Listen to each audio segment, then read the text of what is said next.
Initially CNN couldn't help themselves, reported that it was a white male. Of course, we know that this was an illegal, a guy who overstayed his visa. He's an Egyptian native, and he, of course, was using a makeshift flamethrower to attack people. 45-year-old man shouted "Free Palestine" as he hurled makeshift Molotov cocktails at the crowd in the targeted terror attack that left 8 people injured. And, after he was taken into custody, Alex, he absolutely admitted that he did this. And I think that what Pam Bondi came out, our attorney general, and said is exactly right. She issued a statement, of course, condemning this attack. He was charged with a federal hate crime, and she says the Department of Justice has swiftly charged the illegal alien perpetrator, that's exactly what he was, of this heinous act with a federal hate crime and will hold him accountable to the fullest extent of the law. Our prayers are with the victims and our Jewish community around the world. We have seen, Alex, so much anti-Semitism on college campuses. We had the couple in D.C. just a few short weeks ago who were murdered, just gunned down by this lunatic. We are seeing more and more of this stuff happening, and I'm just wondering if at any point any of these people on the left are going to come out and finally realize the hornet's nest that their silence in a lot of ways has created. But this is unacceptable, and it's kind of shocking, I think, that these things are continuing to happen in America. So I think what the most, I would say, amusing moment of all this was if you watch CNN and you've got a guy named Mohammed who's bringing a flamethrower to Jews, and Andy McCabe is out there from the Russia hoax fame, and he's out there saying, well, let's not call it terrorism yet. What do you think this is? There's so much radicalization on our campuses, on the internet, and this anti-Jewish sentiment, anti-Israel sentiment is so rampant all over, not just fringes of the internet. It's all the establishment media. With Breitbart, we've been day to day covering one fake news report after the next, coming from the likes of CNN, trying to frame Israel as the aggressors in a war that they did not start, that was started by Hamas terrorists who are have a vision of a Palestine from the river to the sea, which means wiping off Israel off the map. They're hoarding humanitarian aid from their civilians, and they continue to convince the establishment media in the United States to act as though it's Jews who are targeting civilians, when we're now seeing pro-Hamas radicals taking flamethrowers to Americans in America. Hello, people. Is this thing on? Yeah.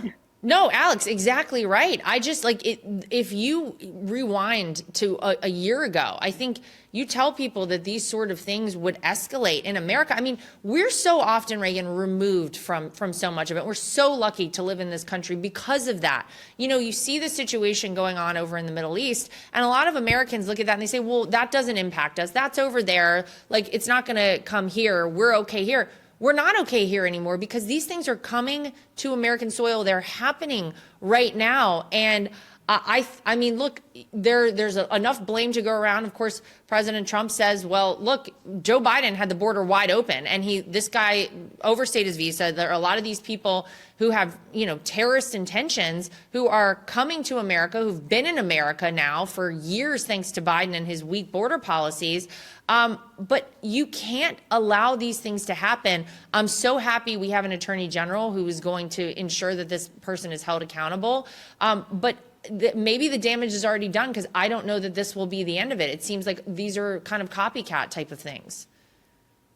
Yeah, I mean, looking back at the murders in D.C., those were just blocks away from the White House, right here, just blocks away from the White House Correspondents Association and the president. And so for all of these reporters to be downplaying these attacks on the Jewish community, I really would have thought that that attack in DC would have been a wake-up call. That would have been the one that's very chilling. That is right near you. And instead, with this very fast news cycle that we have, we just moved on. And then there's another attack in Boulder, Colorado, and the media is already making excuses for this terrorist and downplaying the attack. And it's quite sickening just on a human level. And there's nothing wrong with being a journalist and being human and feeling the emotions that these attacks are, and just explicitly saying, hey, this is wrong.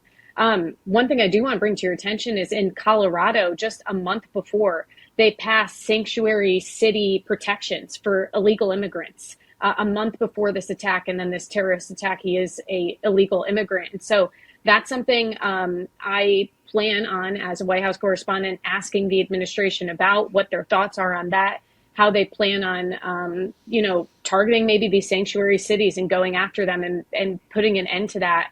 And I think, they're probably going to have a good answer, and we're going to get some answers on that for everyone. So, that's something we're going to be diving into to keep this story in the news cycle. Yeah, you're right. People just want to, they're like, oh, we'll just move on. Let's see what the next viral TikTok nonsense is. These are real people's lives. And it's really scary, I think, that we're continuing to see this sort of thing happen again in the United States of America. Thank God, Alex, we've got a president who is fighting for this country, who is fighting to protect Jewish students on campus, who is fighting for every single American to have the freedoms that we all deserve. For full shows, live and on demand, it's Salem News Channel.